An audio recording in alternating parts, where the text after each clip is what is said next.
Okay, we're back in the car with Manooj here because Yasmeena has asked me to deliver this package. How far away is it, Manooj? 13 minutes away, yeah. It's like everything in the Middle East looks nearby on the map, but is really kind of a distance. So it should take us a few minutes and then we'll be at grandmother's.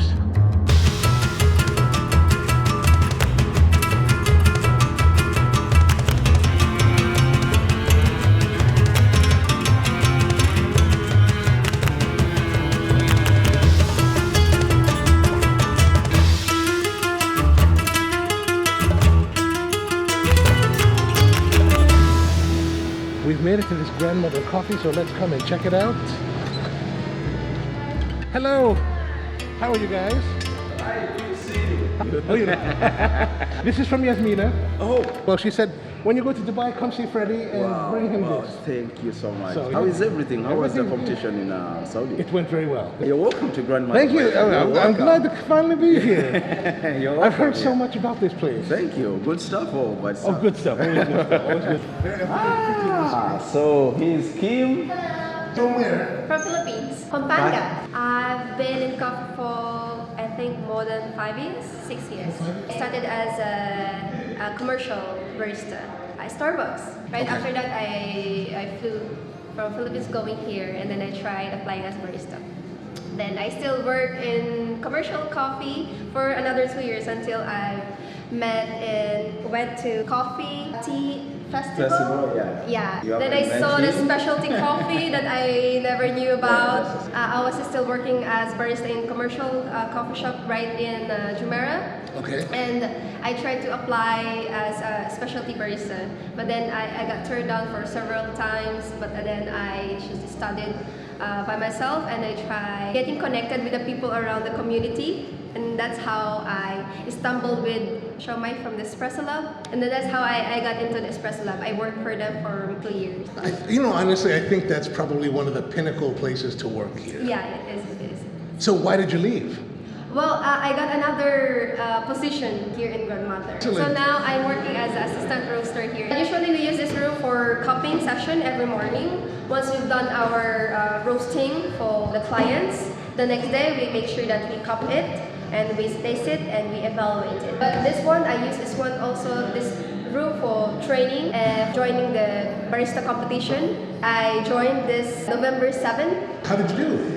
It was good, it was fun experience. Yeah, like where we have our coffee discussion mostly. Okay. Anything to do with troubleshooting, any coffees that we've had a problem with, this is the place to. We just shut the door and then forget about what is there. Just focus on what is here. Yeah, so this is the place. It's always quiet actually in the evening. And here is the 15. So this is where we're doing most of the production, and this is only for like special coffees, very small lots. This is a 6 there, but we're always doing 3.5, just with expensive coffees, small lots. And then of course sample roasting mostly happening the other side with this tiny thing. Oh, using the Ikawa. Yeah. You don't find that to be too small? It's small, but it depends on how many samples I have a day. So sometimes it gets really small when you have like a lot of samples to do. And that's a headache, but we have 2, so Okay. I just pull out the other one. Yeah, because one of the things that I find to be a little bit difficult with the Ikawa Yeah, is that, like, if I need to do a full spread cupping, 5 samples, 5 samples.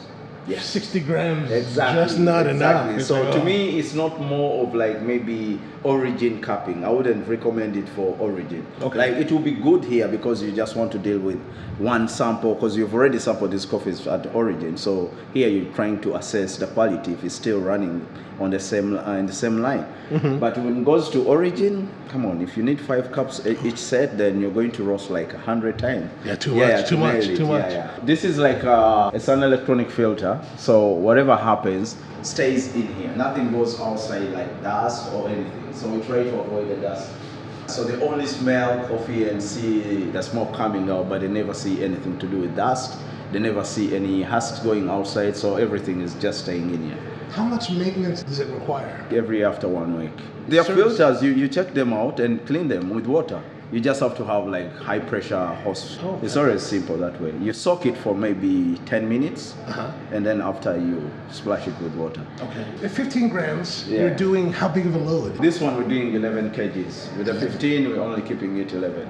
Max, I've ever tried going 12, but I didn't like the profiles with the 12 kgs. With the other one, it's always, we try to stay 70%, sometimes 65, which keeps the quality at least in a frame where we feel like, okay, this is grandmother, it represents us, so that's where we keep it. Yeah. And so how much are you guys roasting per week? 600 kgs. Oh, so that's a pretty good roast Yeah, schedule. but that's like a slow week. Like sometimes it gets busy and you have to hit a ton in a week.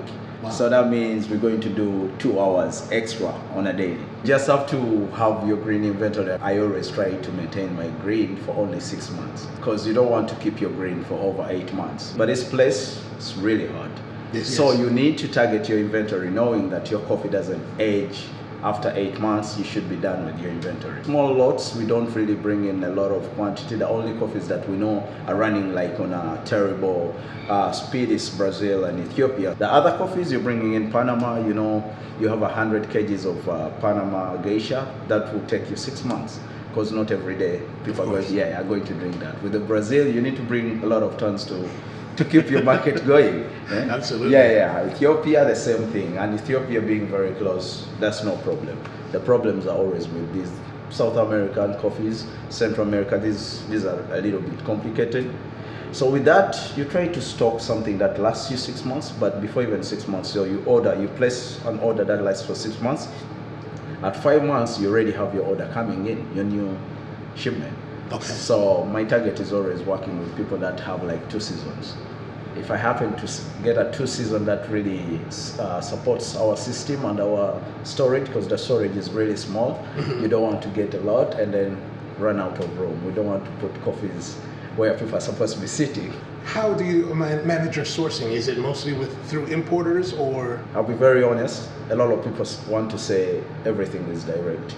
You can never have all your coffees direct. Sometimes you need importers. So what we're doing, most of our coffees are directly sourced, but we have a few coffees that we can't directly, like for the past 2 years with the COVID in place. Of course. Yeah, we could not travel. Of course, you needed an importer who's doing bulk, so you can always get some from them. It's like Panama, Colombia.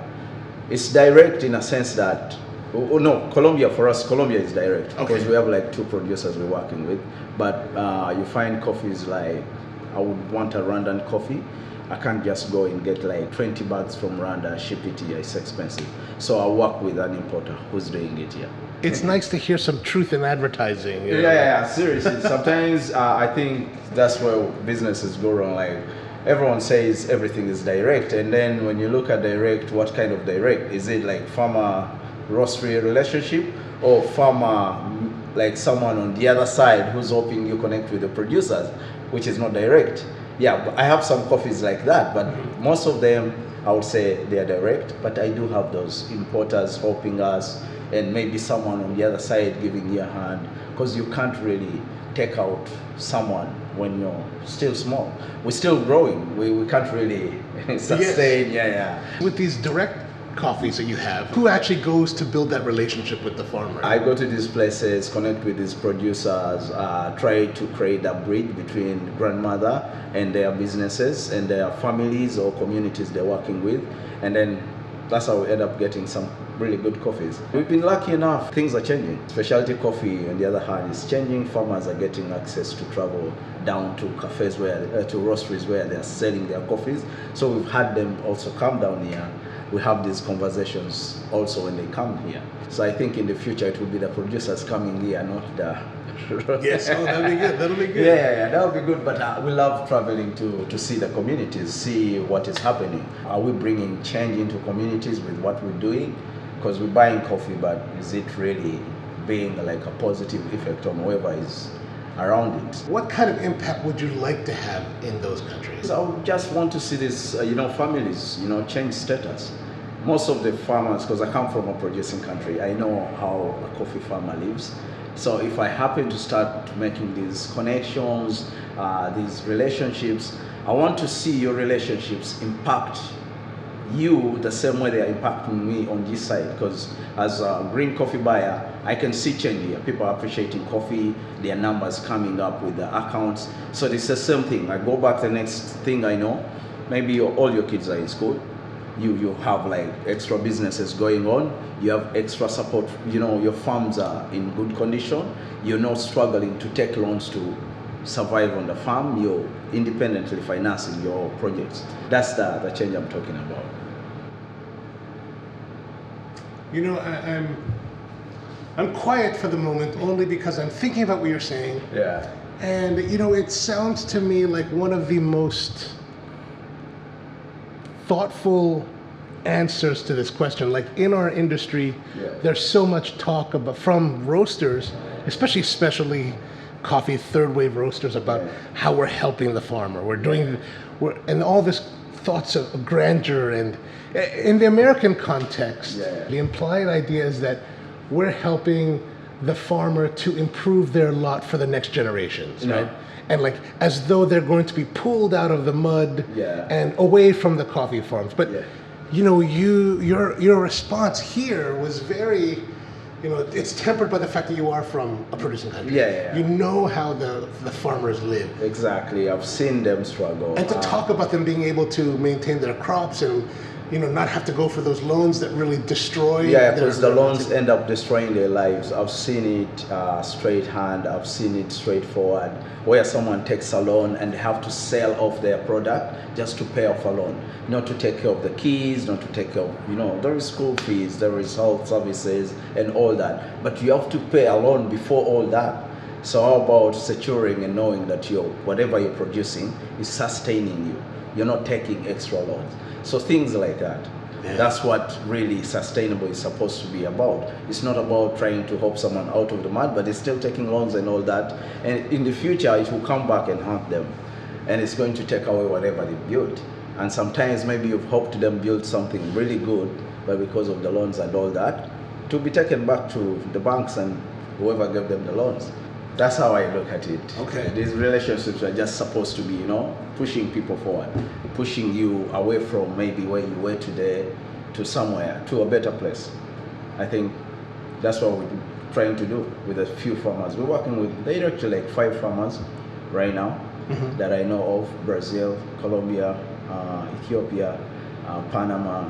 You're from Uganda, correct? Yeah, I'm from Uganda. Are you working in Uganda as well? In Uganda, I actually not really working with anyone sourcing coffee here, but I'm just working with them in Uganda. I'm trying to work with them and see if in the future I can entirely be part of the projects down there, whereby I can source coffees directly with them. Right now, I'm just consulting with them, trying to help them, educate them on what the future may ask for or where the future of coffee is heading, and in terms of processing, in terms of how they're growing coffee, which varieties are going to be like up there. Because my comparison with Uganda is always Kenya.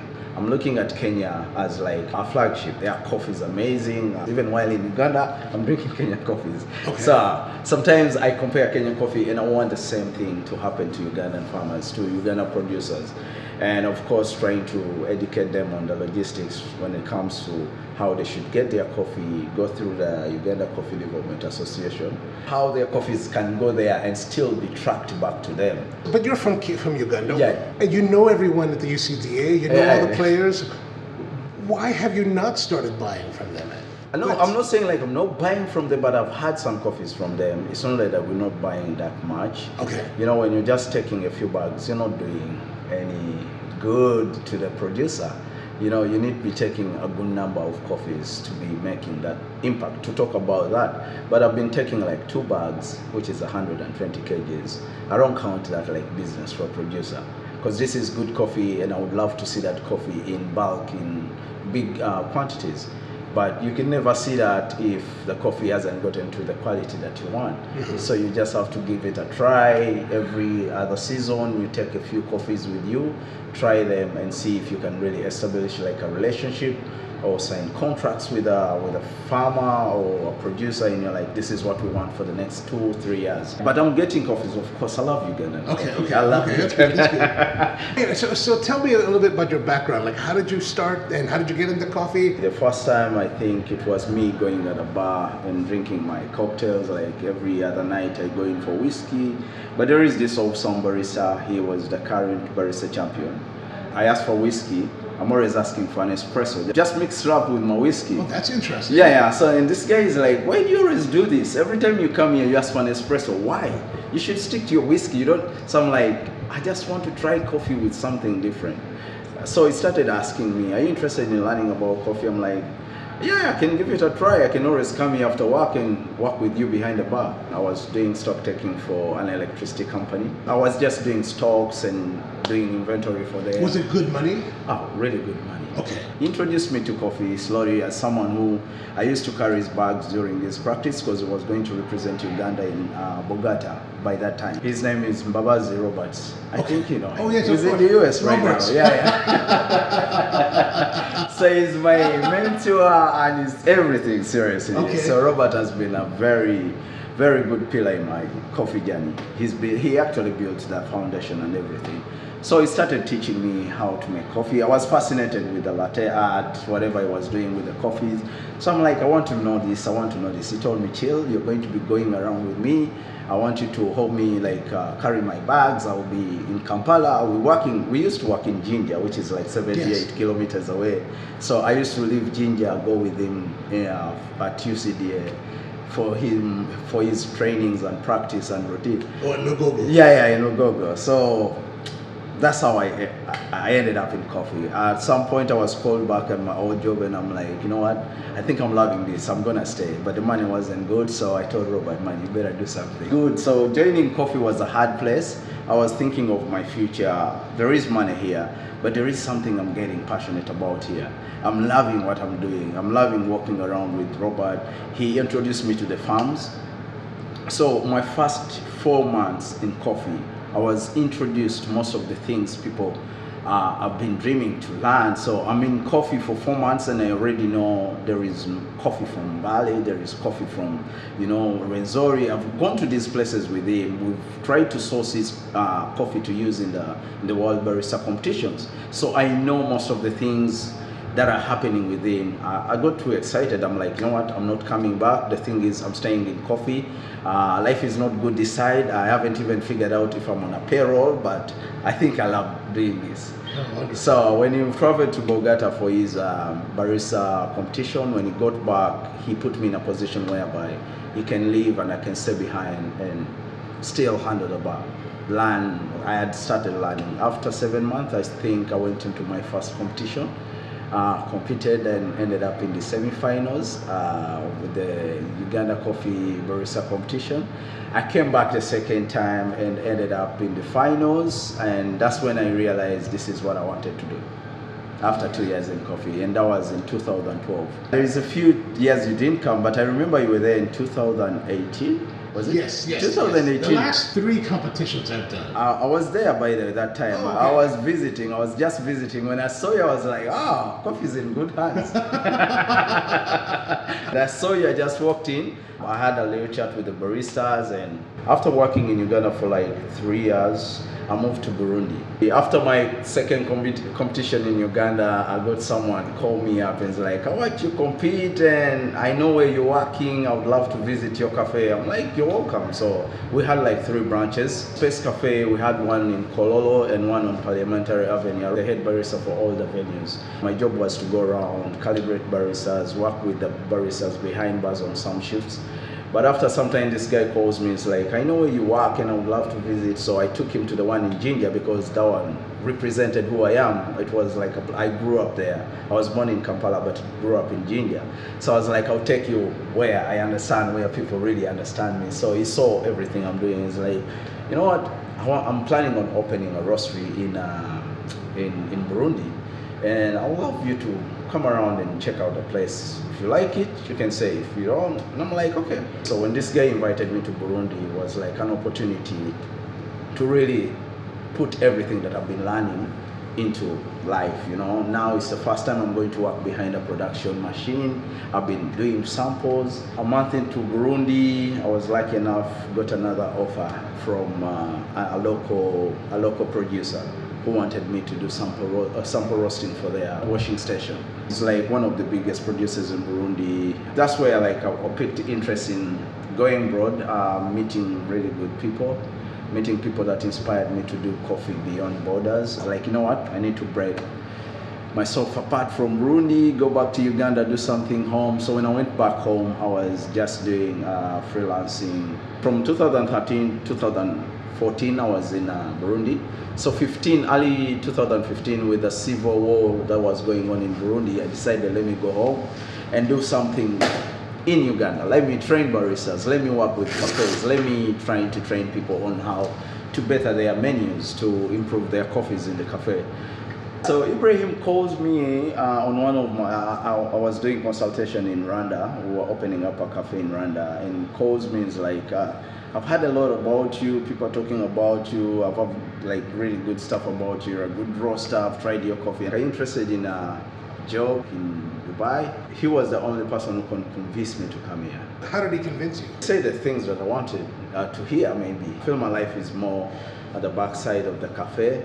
So roasting is like something that I take serious, something I really love, something I like to explore, something that challenges my knowledge about coffee. So I feel like, okay, this is something that I would love to do. He told me, I'm opening a roastery, would love to have you on board, so maybe you can understand coffee in the UAE, coffee in the Emirates. Maybe you can get to know a few people that what coffees they like, how do they like their coffees, maybe to open doors for you on how to roast their coffees in the future. So I traveled here in 2015, 2 weeks, went around, drank coffees. It was a very virgin territory by then. Specialty coffee wasn't a thing. After 2 weeks, I went back home for Christmas and then came back in January 2016.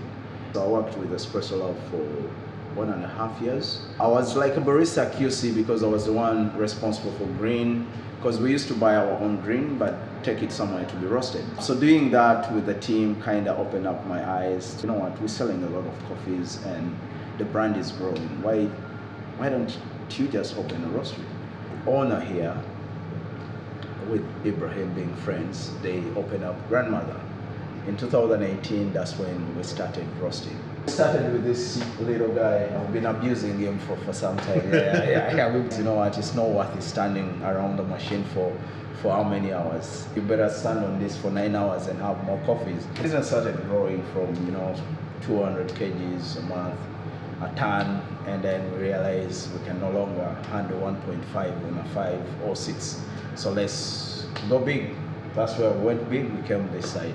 To coach, I've been trying to hold baristas, coaching baristas as well, mostly barista competitions. And brewers, the first person I coached and ended up winning a championship was Ibrahim, actually. Oh, really? His first championship was in-house, the two of us, running up to lead, seeing him like challenge himself, being an owner and taking yourself away from the comfort zone to doing what we do. I mean, he's really unique in that he's an owner that really pushes himself to know the craft. To know the craft. That's really impressive. That was impressive to all of us. It was an inspiration. It motivated all of us, actually. Seeing him push and, of course, stand in front of me for hours just to learn the craft, to know this is wrong, this is right, we should do this is my spell, getting the routine together and going on to win the nationals.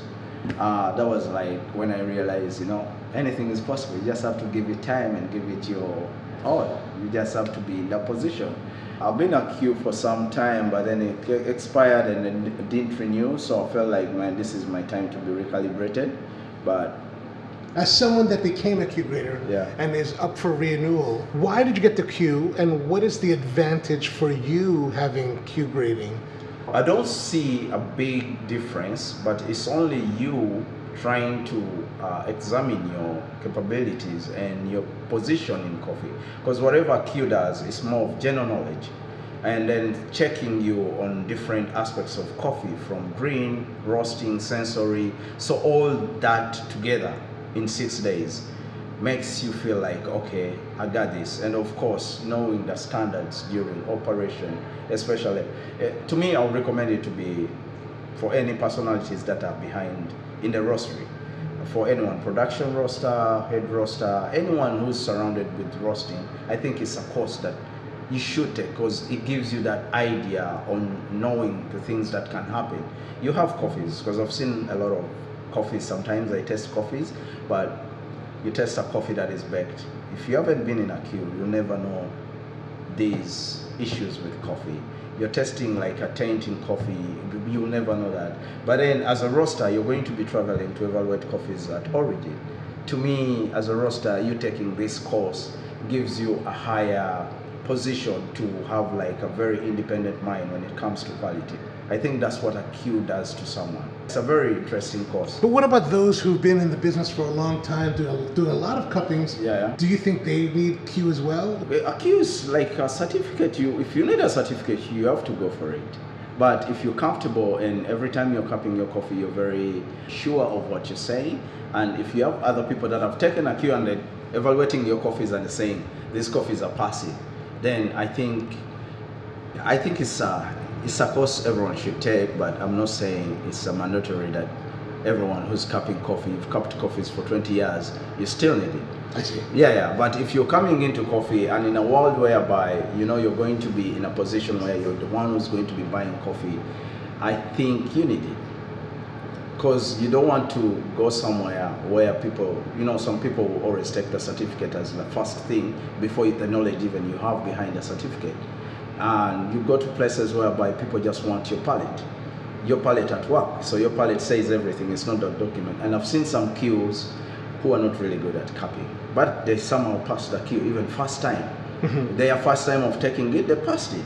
So you can get lucky during the queue, but when it comes to the practicality of the job, it becomes different. So I wouldn't say it's a no or a yes. It's just like something, it depends on what you want.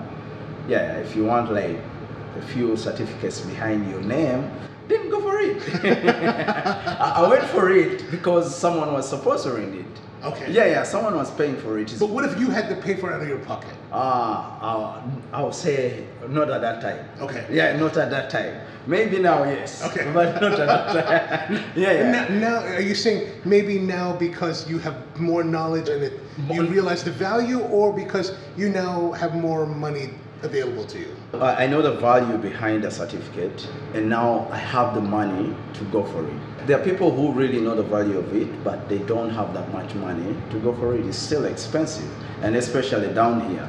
Right now, I think it's going for 10,000 dirhams. 10,000 dirhams. Yeah. So you don't expect a mere barista to go for it. You need to be in a position where you're roasting, because maybe your salary, maybe you can save up, and it's coming in 6 months. I can put 3K aside every after 2 months, or maybe after like 3 months, I have the money to pay. The average barista is making how much per month? Depending on the place and depending on the community you're in. If it's like the commercial community, they're always 2.5. So 2.5 with the living here, the cost of living here is crazy. Yeah, it's high. Everyone is living on a high, and so it's really hard to really facilitate some courses. So maybe you can facilitate a sensory class, you can go to an intermediate, maybe like a barista foundation, brewing classes. But when it comes to these classes like science classes in coffee, the CKI courses, I would say, they're a little bit expensive, so you don't expect anyone. So that's why when they happen here, you need to have like a place where an organization that is willing to support you. I see. So that's commercial baristas. How about Specialty 3.5. 10,000 is a lot. Yeah, it's a lot. That's a lot of money. So you don't expect everyone to go for that certificate. But the more you learn, the more you educate yourself, the more you stay in the industry, I think you find value for that course. And then you'll pay for it. Right now, I would pay for it. Like, I wouldn't even want to ask anyone for penny. Take a queue, because I've seen like, it helped me. The first time I took it, it really helped me. I kind of like got myself comfortable knowing that, okay, I can sit down and you give me 100 questions about coffee, and I bet I will go wrong, maybe 2 questions wrong or 3 out of 100. So that puts me in a position whereby I'm educating myself. I keep learning every day, and I think even taking it is part of learning. Because whatever they're doing there, you never go in thinking that you know. Yeah, you go in and you're like, because the first time I was having issues with Asian coffees, and I'm like, I can't really cup Asian coffees. Like African coffees, man, I can any day.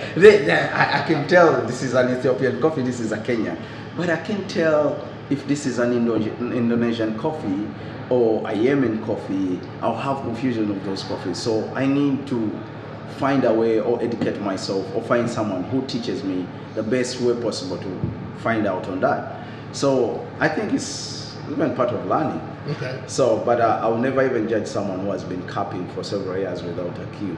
Do people that have Q grade certificates in this part of the world, Yeah. does that help them getting better salaries? Yeah, I think it changes a lot. If you're taking it as an individual, it should be behind your head that if I take it and pass it, I should get myself a job that facilitates my certificate. About how much more can you expect to earn with the Q versus not having the Q? I think you have like a 50% more. If you've been in an industry whereby you're a barista or production assistant and you're earning around 5, expect to get somewhere where they're going to appreciate your Q and push you to 15,000. 15,000? Yeah. Wow, that's a massive jump. No, that's less money. Come on, working in a roastery is like a dead end. Sometimes I feel like roasters should be paid around 30,000. Oh, so here the roasters only been paid 15? I think they're between 15. Depends on what contract you have. It depends on how good you are. But you're talking 15 for the regular line production. Yeah, like if you're really good at production. Not the head roaster. Head roasters 15 and above. I would say 15 and above. Oh, 15 and above. Okay. Yeah, 15 and above. Anyone who's like a production roaster, like roaster assistants, I'll put them around 10, to be fair, and head baristas 7 and 10. So somewhere there. So at 15 and up, is that good money here in Dubai? 15 you can survive. You can sustain family back home here. This place is too expensive. So, but just sustain. Yeah. Not like not living. Yeah, come on. Yeah. You're not joining the tourists. Hey, no, you're not joining the tourists. You're still with us. Okay.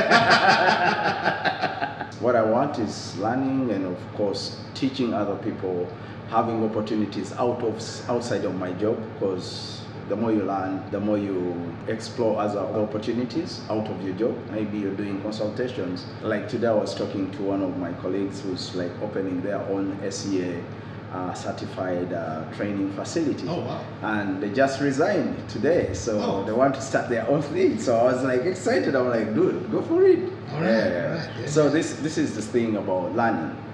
You learn, you earn, and then of course you go out of the system and then you create your own thing and move on.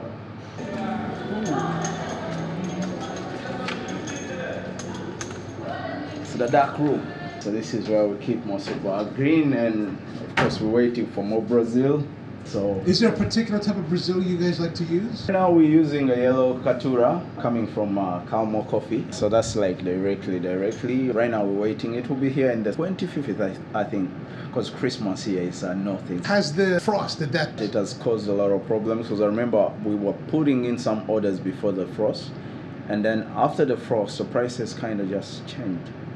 All of a sudden, from maybe a coffee that you're purchasing at $4, it goes up to $7. So around 75% increment in prices.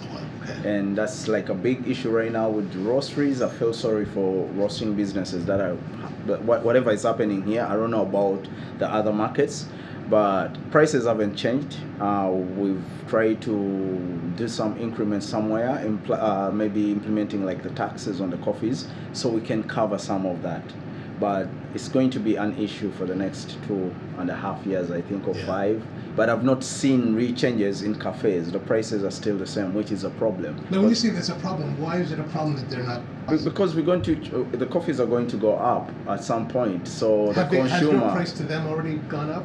Yeah. We've tried to. Some of the coffees have gone up, like the Brazil. it has already gone up. The Colombia that I'm getting right now, I think we're going to change the prices as well, because it's not the price that I purchased the coffees like 6 months ago. 6 months ago, I think the cherries from the from the farmers, from these local farmers, they were selling cherries at $2-3. Right now, everyone is asking for $4 or $5. So now, whoever is going to process the coffee is going to ask for $10, and then costing and shipping and all that, the logistic that goes into. So that changes. Yeah. And everything that has been happening with Colombia, with the security. Yeah. So this is everything. So Colombia, Ethiopian coffees, and of course the ones that you're seeing here, these are like the Panama Geisha coffees. So these you're flying? Yeah, these are the coffees that are flying, yeah. So mostly, yeah. So this is mostly That's quite pricey. Quite pricey.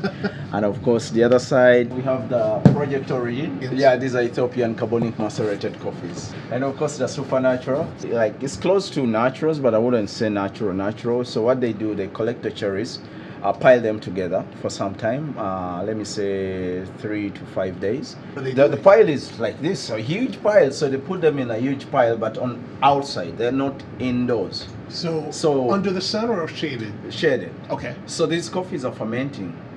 They're going through a fermentation. Just natural fermentation. Just natural fermentation, pile, yeah. And then after the 5 days, they will spread the cherries. So when they spread the cherries, then that's when they go through the actual natural drying. Yeah. And then they prolong the drying. For how long? They take it to around 35 days. Wow, 35 days. Yeah, okay. so it's a very slow drying. And how long is the piled fermentation? Yeah, 5 to 8 days. 5 to 8 days, Yeah. and then 35 to dry. And then spread it slightly. Do they still rake?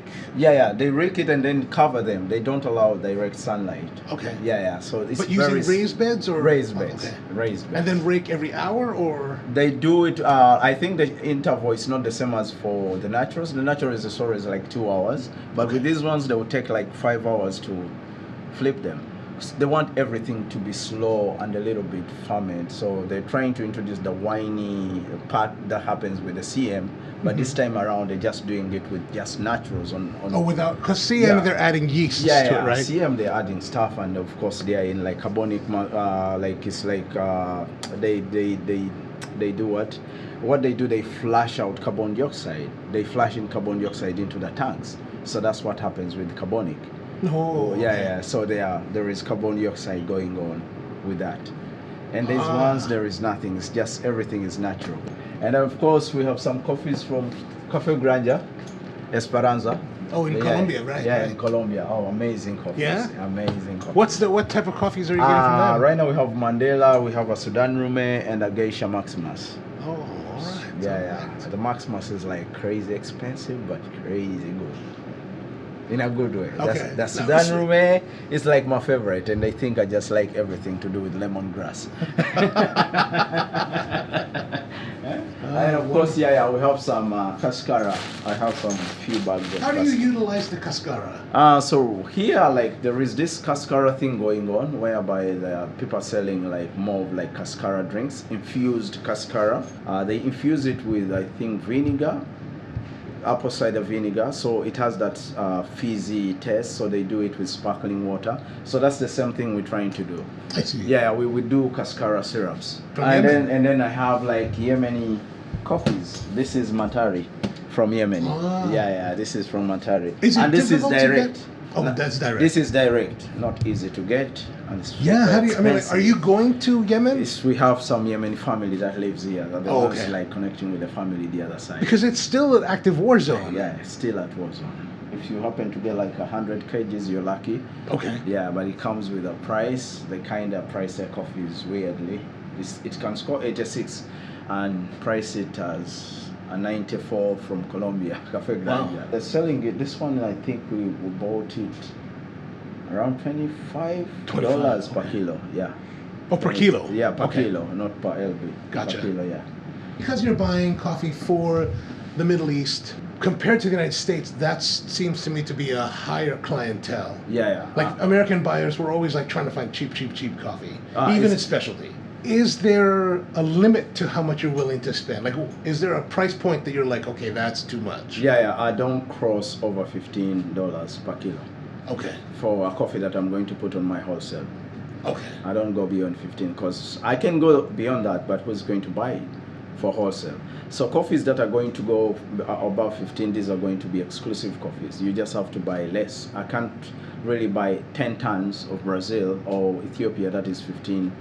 Right. Yeah. So who are you going to sell it to? Because you're going to price it at 250 dirhams, and everyone Per kilo. Per kilo. Okay. And everyone is used to buying it 120. Okay. Yes. So it will be a problem for you to push out. It can be good coffee, but you need to know who's your market. Right now, we're actually very lucky. We're working with some people, like the few cafes that we're working with, they are willing to pay a premium for roasted coffee. They are willing to pay that, and sometimes they go even overboard, going for our exclusive to be put on their menus, which is something good, because with the exclusive coffees you expect them to be retail, where someone just buys 1 bag, 2 bags, but then when a cafe comes in and is like, can I get 5 kilos of a 90 plus Panama Geisha, you're like, wow, that's really good. So you get a discount of this for you to buy this. So that's what we're doing. So we can't go beyond $15. Okay. Yeah. To be honest, 15, that's really hard if you're going to do wholesale. But even that, But- 15, that's pretty pricey coffee. Yeah, that's pricey For coffee. like regular use. Yeah, for regular use. So we're trying to keep it below 15. I don't think there's a lot of American, especially roasters, that even spend that much on No. their basic green. No. But the thing is, they're buying in bulky. That's another thing. Okay. Most of the roasteries in the US are buying a lot of coffees, so you're buying more, you're saving a lot. Here, because roasteries and the communities haven't gotten together, with the US market, this is how I navigated around through it. I was in Boston in 2019, so I went to different roasteries. I was asking how they source their coffees, where they get their coffees, how they really manage to keep these relationships. They're like, you know what, we're not going directly, but we can work with one roastery, a big roastery that can ship in a container, and we buy from them, or we purchase these coffees through them. So when they ship them, these coffees are cheaper. Here we haven't really gotten that kind of community where roasteries can come together and buy from one producer and cut the costs on shipping. And all that would be better. Yeah, that would be better. To me, that's how I look at it. Like, that's how you're going to ease things in the market and sell coffees at 90 dirhams per kilo. But if I'm still getting 2 pallets, a full container will be shipped from Colombia, and they will charge me for a full container. So you actually will buy a full container? No, you cannot. You'll buy the container, but just put whatever you buy. Yeah. Because what you do when I buy like a pallet, let me say these are like 2 pallets. Okay, right. I can't put it on air because it will be super expensive. Right. Then I will decide to use the shipping it through containers. So they'll put it in a container. And Just then, the 2 pallets? Yeah, they'll put it in just So the 2 you'll pallets. actually buy the entire... Yeah. Just for the 2 pallets? Just for the 2 pallets. You have to buy... Whoa, that's some extreme stuff. Right Exactly. So that makes everything very expensive. At the end of the day, a coffee that you purchased at $5 ends up to be $11. Yeah, because you only have 2 pallets. Yeah, 2 pallets, and you're paying for all the space in Why there. not just increase the amount of pallets? That's another thing. You're going to increase the amount of pallets, but how long do you want to sell a coffee? No, back to again the whole 6 to 8 months thing. Yeah, Okay. exactly. So you need to look at your storage. How big is your storage? How good are your storage conditions? And the place where you are. But if you're buying it with other producers, they're buying Colombia, and you're sourcing from one producer, we take these coffees at the shipping port, we put in our coffees, load in, we share the cost of the container. My company, Spro, has worked with Zoka and Ladro. Yeah. And they buy the majority of the container, right? They'll fill the container, but also within a country, we'll take one container and buy from multiple producers and consolidate them into the container. Exactly. In your case, the community hasn't really hasn't come together. Haven't gotten together. That's another thing. That would save so much. It will save a lot of money. Like it will even save the future of specialty coffee here. People love coffee, because specialty coffee doesn't have to be expensive. Producers are putting in a lot of money they're using to produce these expensive coffees, but we can cut those costs if we're buying too much and bringing it easily. When the shipping costs go down, even the prices of a kg goes down. It doesn't stay the same. But if I'm bringing in 2 pallets and I'm paying 15,000 for a whole container, that money will be inflated on the what? On the amount of coffee that I have. I gotta say, the idea of opening a container and there's only 2 pallets on it, Man, that's gotta be a picture. That happens. To ship a container from Colombia. From Colombia to Dubai, that was like 3,000 and 5,000. Okay, and now? And right now, it goes up to 10. Wow. The last shipping that is on the way, I think we paid 14,000. Wow. For full container. Yeah. Wow, that's crazy. Here. So that's crazy. For like a full container, 20 tons coming from Brazil. So shipping in that much coffee with those charges, it won't really affect you. Yeah, that's not too bad. That much quantity. Yeah, because the quality. But if you're getting, let me say, if I'm only getting 1 ton or 2 tons from Brazil or 3 tons from Colombia, man, that's going to be... That's a killer. Yeah. People have to pay for that at the end of the day. Yes. So you're going to charge a coffee maybe, I think to be fair, if you're around $25, that's what you would want to start with. And that's very expensive. And of course, people are going to be disappointed and there won't be that much love. Every time people think about how much they're paying for something, they're like, grandmother is really expensive. They don't love their grandmother anymore. Yeah. Because it's like, can I get a kilo of Colombia? The black condo is 160 dirhams per kg. I was like, hey, I know some place they said it 90 dirhams. I'm like, bro, ours is 160. Well, then you should go buy it at 90 dirhams. So that's the thing. I don't want to be rude telling them that my coffee is 160. I want to keep them as clients, but then you end up chasing them away. You don't want to lose money just because you want to make someone happy, but at the end of the day, you don't want to really disappoint someone. Maybe they're just being introduced to coffee. Sometimes I want to really educate them and give them this logistic part of it, but no one understands that. If someone wants their coffee, they just want coffee. They don't want to know what you go through to get a coffee. Yeah, they just want the coffee. I've seen that talk. Someone says, just give me the coffee. How much is it? 40 dirhams. That's a lot. Why is it 40 dirhams? And we're selling some coffees 120 per V60. Mm-hmm. So when you tell someone a coffee is 120 dirhams, they're like, 1 V60 is 120.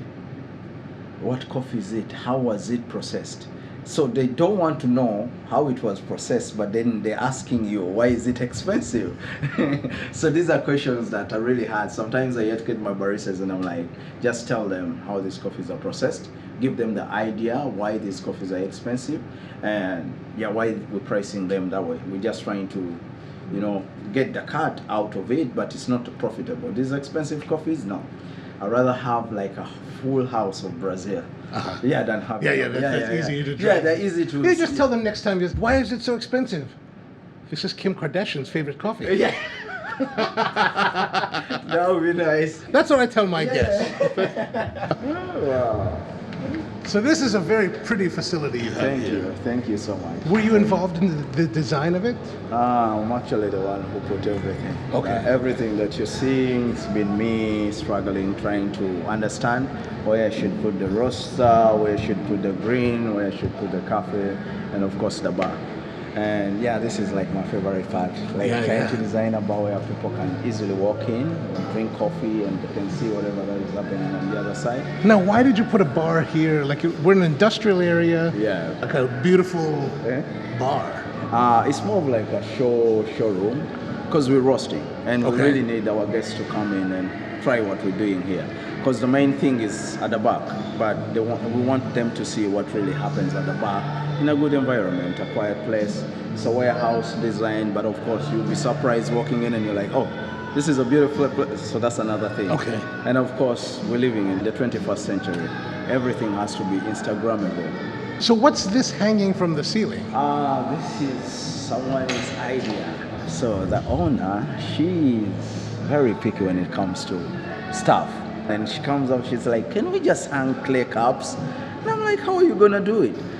She's like, okay, you're always talking about third wave, first wave, second wave. Let's put cups in a kind of wave where people know it's a wave. We're learning, but we are also growing, we're going somewhere. These waves are like a way of us trying to go through whatever stages specialty coffee is going through. How did you choose all this equipment? So you've got the Hydra, the Mahlkonig. Yeah, so everything is just about the design. We like, black and white is like the color here. So it's like we wanted something that is easy to cope with the color that we were painting. So we thought a Synesso would just suit. And to me, a Synesso is like a high-end machine that makes like everything a little bit easier. If you're going to showcase really good coffees and you're going to sell it out there, you need machines that really represent that.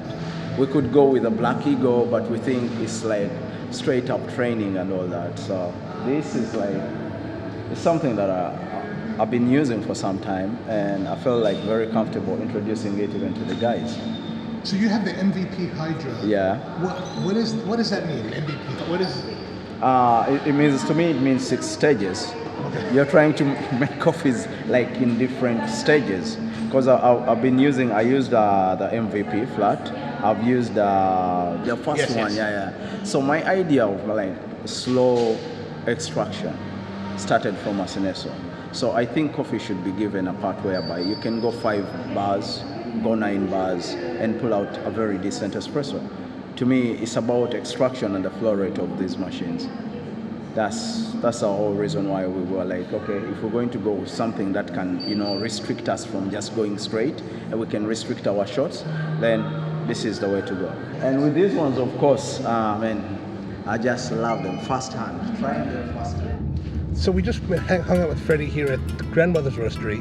But what I really enjoyed about Freddy was some of the things, the way his thought process goes, how he thinks about the coffee, the way he thinks about the baristas, and he's got a whole grasp of the process, from the seed truly to the cup. So he's working them all, working with farmers at the green side, then the roasting, and also the barista end, making coffees for customers.